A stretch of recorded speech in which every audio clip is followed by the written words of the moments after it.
Three, two, one. Welcome to Jim's Take, episode, I don't even know anymore, 139 maybe? Today we're going to ponder a fun question because it's all the rage right now. It's a big, elevated discussion. Should there be billionaires? And that's a fun one. That is a real fun one. Years ago, I was out for a run and I saw a bumper sticker on a car. And I didn't have my question for the run. So normally when I run, I just think a question and I take a look at both sides. Why yes, why no, and kind of build my personal philosophy as I run. And that question, I didn't have a question that day. That was a bumper sticker. There should be no billionaires. And I said, should there be billionaires?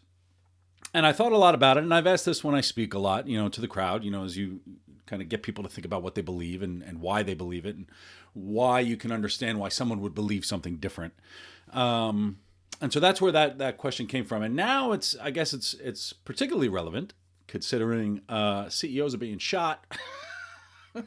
I shouldn't laugh, sorry. CEOs are being shot and killed on the streets of Manhattan. And so this is going to be almost I want to make sure this doesn't get into a complaint kind of thing. But I want to say a bunch of things about it and then kind of thinking about where we're going in terms of us as individuals, us as a country, our corporations. And, we talk about change. I talk about change a lot. I talk about change all the time. And often we're talking about change in terms of, well, what's going to happen with AI and what's going to happen with this and will the economy collapse and all that. But this is a different type of change, and I don't want to say I predicted it, but I question if this is like a spark, a foundational unraveling of society and societal norms of what people are willing to put up with. And yes, the soft way to say is nobody should be murdered, but I will also say this. I understand. And I would never say a person should be killed, but I do think this is a bigger statement on the lack of control that people have and the helplessness that people are having or feeling amid so many different levels of change. I'll ask the question first, should there not be billionaires? Then we're going to go into why I think this happened and how we can expect more of it. Yes and no, should billionaires exist? I'll give you my perspective on it. Yes, I get it. Billionaires should exist because if they work hard and they do that,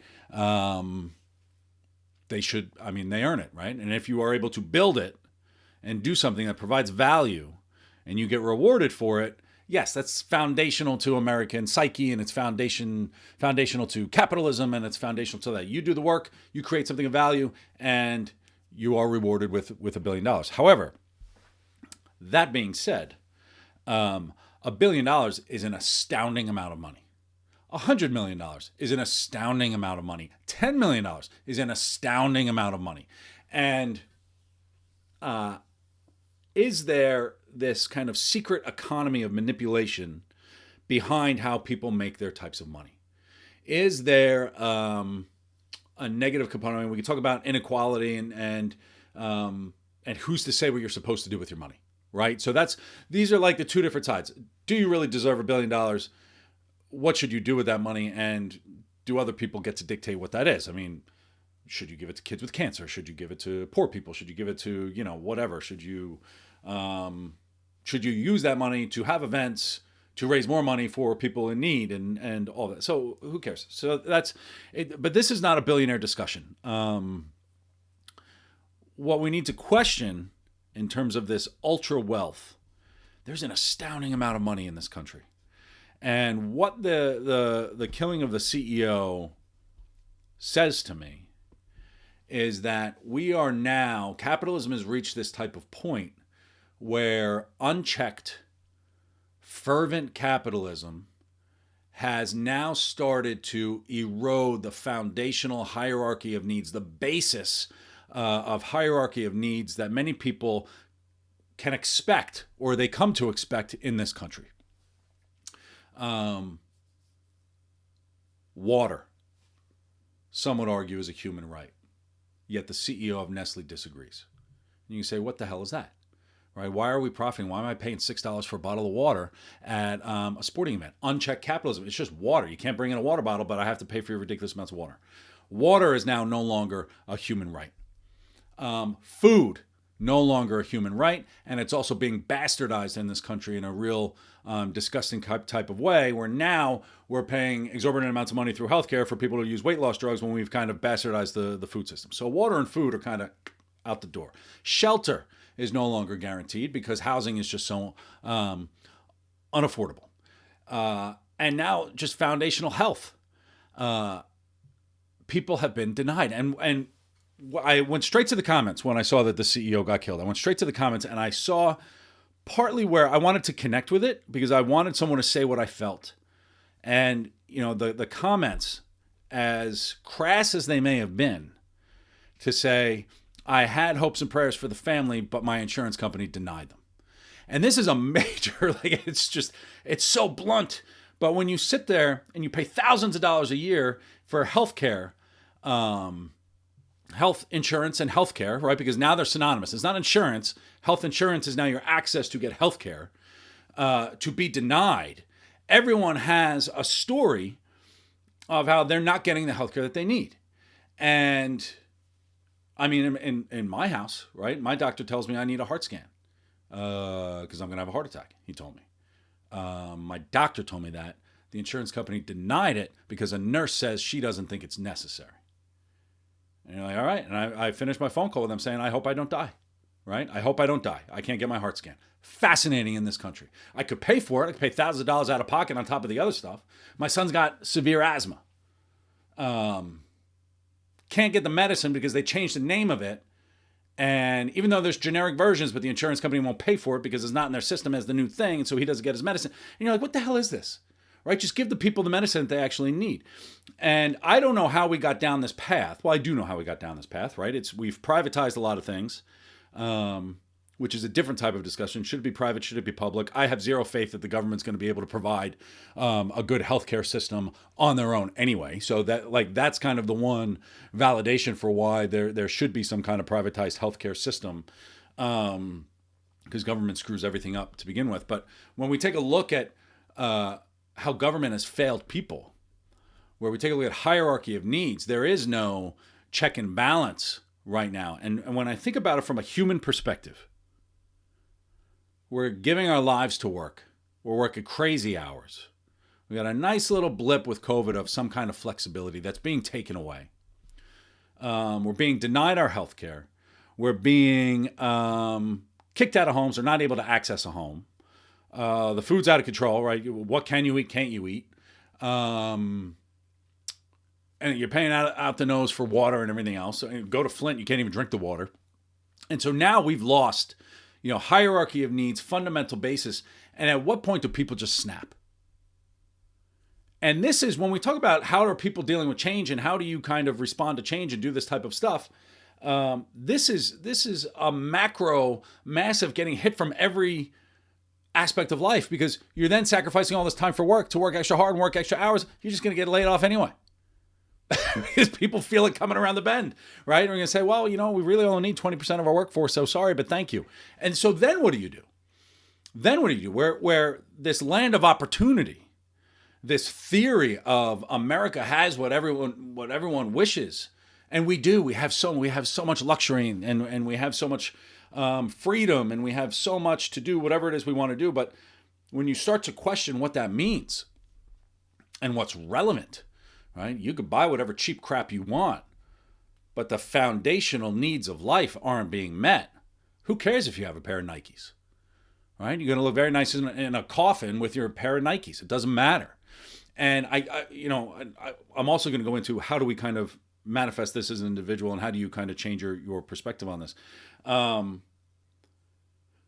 a collective society and individual actualization are not necessarily aligned. And people wonder, how could you elect someone like Trump? Is because look at where we are, right? It's valid, right? Yeah, gas may be cheap right now, but the fundamental needs of what we have are not there. Now, if you think they're going to get better under Trump, you're out of your mind, right? It's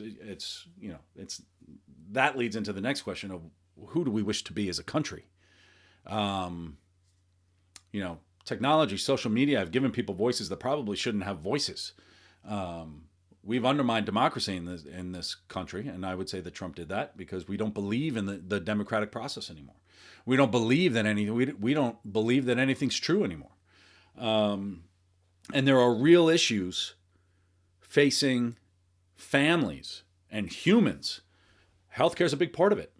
Land of opportunity is outdated, and it needs to shift. And what is the bottom bar that we can expect as citizens of this country? And when we have no recourse, we have no path to go, we have no path to fight against it. My heart scan got denied, and I just have to deal with it. People are going to start fighting, and they're going to start shooting people because that's the only way. I mean, you go back to people being oppressed in foreign countries, because we don't talk about it here. We always see it in a foreign country and say, wow, how do they start blowing people up? I think about Ireland. Why the IRA is blowing up all kinds of stuff? Because they were put into a corner. And there are people who will believe the only way to get them to pay attention is to start blowing shit up. And that's where society is going to go. I'm not saying it's right or wrong. I'm not saying it's the right way to do it, the wrong way to do it. But I understand it. Right? How much do people have to shout to say, I need something and I need to be taken care of? Right? What's the role of government in our lives? I would argue, and a teacher taught me this years ago in high school, the role of government is to protect us from our worst possible selves. And they have failed on every aspect of life in this country, outside of like national security, I guess, because we pump so much money into that, right? Nobody's really going to, there are breaks in that, whatever. I mean, you could debate that all you want, but I mean, protecting us from our worst possible, if this is a linchpin, if this shooting a CEO, I mean, there is a lot of sympathy for this guy who did this, and people are starting to rally around it. And this isn't just kind of talking points, we're going to fix it, I promise. Real fundamental systemic change is going to have to happen in this country. And what are people willing to give up to get those types of things? That's another part, right? You talk about government starting to make changes and we'll fix the healthcare, we'll do this, but you're going to have to give up this. Freedom is an interesting philosophical question, is what is freedom? And some would say it's the freedom to do what you want. But if you look at other countries, it's not the freedom to do what you want. They have freedom as well. It's the freedom from different types of oppression. It's freedom from being denied. It's freedom from, this kind of massive oligarchical type of system. And yes, America is economy driven, but for an economy to work, money has to flow through it. And privatization and profit, putting a layer of that over hierarchical needs, basic needs, is going to lead to a fight against the machine. And we're starting to see that. And I might even put a flag on it. This is the start, right? This is a spark. And, I've had a negative view on AI, and I'm excited about AI. AI is really awesome, and it's really doing cool shit. But the assumption that it's going to be a smooth transition is misguided. And I see the social fabric of the world, not to be too doom and gloom and make a bigger deal out of this than I should. There is an assumption built into this that people still need to pay their bills. And I talked about this a little bit when we talk about what to do with the white men in your office. I did this episode a while ago, right? There was this conversation of white guys aren't getting promoted, and so what do they do? For necessary reasons, right? I have to give that qualifier, right? We need more women and people of color and all that stuff in leadership positions, and right, we need to fix that balance because it's been so out of whack. That's valid. It's a valid kind of lens that you put over it, where, we do need more females in leadership position. Guess what, white guy? You're not a female, so sorry, right? If you want a fruit salad, you can't just have a bowl of blueberries. You need strawberries, and you need pineapple, and you need whatever else in there. You need melon. You need all these different types to make a really good fruit salad. And that's the way that really good businesses run. But what's interesting about it is white men coming out of the workforce is that there are assumptions built into the decisions that we have. There are assumptions built into every day we wake up, we can expect this to happen. And many white men in the workplace assumed that if they worked hard, because this is what they were told, you work hard, you're going to be promoted, and you have a path to the C-suite. Women and Black people and Asian people, Hispanic people traditionally never had that, right? They were told that, but they didn't believe it. And now they have a path, so they're gaining something. White men had this assumption that they were going to be, do it. Now, what are you saying? I have to work for it? And something's been taken away. And I think that's part of the psychology that nobody really wants to address. For valid reasons, this has happened, right? There is a bigger picture. There is kind of this, right? So I have to put that in there. The assumptions that we have in this country that we're going to have a job, the economy's going to be good, stock market's going to go up, we're going to be able to retire, we're going to have access to healthcare, we're going to have access to food, we're going to have this abundant kind of shelves in the supermarket. These assumptions are getting pulled away. And this is a dangerous type of once people have something, they're not willing to give it up. And we're nickel and dime in society right now in terms of what water costs, what electricity costs, on the housing, on healthcare, on every fundamental aspect of living is being nickeled and dimed away from us. You want to pay for something, now you have to do a fee. You've got to do, like how many fees and everything else. Everybody is recognizing the value of making tons of money on very small little components of everywhere that we live. And you want to talk about it's the economy, stupid. It's because people are taking advantage of average people. And most people don't care, in a sense. They want to go to work. They want to spend time with their families. They want to have a meal at dinner time. They want to see their families, and they want to just kind of chill out in front of a football game on the weekend. Right? That's what they want. Right? They don't really want to get involved in shit. They don't really want to kind of scream about stuff. They want to make sure their neighbors and family are okay, and that's it. That record's being scratched right now because the simplicity of getting, and maybe it's not simplicity, but the assumption that we're going to have what we want and what we need is going away. And you're like, hold up, man. Let me pause here and take stock of what's being taken away from me. And it's been happening a lot. And the grocery bills are getting bigger and the gas bills are getting bigger and everything else. And people are still struggling to do it. At a certain point, they're going to poke their head up and say, hold up, time out. Where the hell am I? Why don't I have this? Why don't I have that? Why is this person trying to change? Why do I have to pay $20,000 a year for health insurance, but I also have to pay a copay when I go to the doctor? I got to pay $100 for my kid to see an asthma doctor, and I got 2 kids, so it's $200 every time I take them to go see a specialist. And you're like, screw this, right? This isn't right. This isn't the way it's supposed to be. And so when we think about what this country's meant to be, and what's the promise to America, and what's the promise to society of you want to be an active member of society, you're doing what you're supposed to do as a human, to go to work and pay your taxes, do all that stuff. There's an obligation that organizations and governments are supposed to play ball as well, and they're not, right? There is this obligation to shareholders that this is going to change. And people are going to rally. That's my prediction. And so this was kind of a diatribe. Sorry, I didn't mean to do it, but something to think about what, so what can we do? What can we do as humans and as citizens and as people is, I've embraced this type of simplicity of I just don't need this type of stuff. And how do I start to, I'm going to start growing my own food and do shit like that. I live in New York. I don't have a big yard, but, how do we start taking, where is my level of responsibility on this? And just wait and see. I still have to put my head on my pillow every night and make sure my family's taken care of. And some people out there are a little more extreme in that. And I get it. It's a valid lens of people who are struggling, and more people will struggle. And if that doesn't get addressed, we're going to see a lot more of what we saw in New York 2 weeks ago.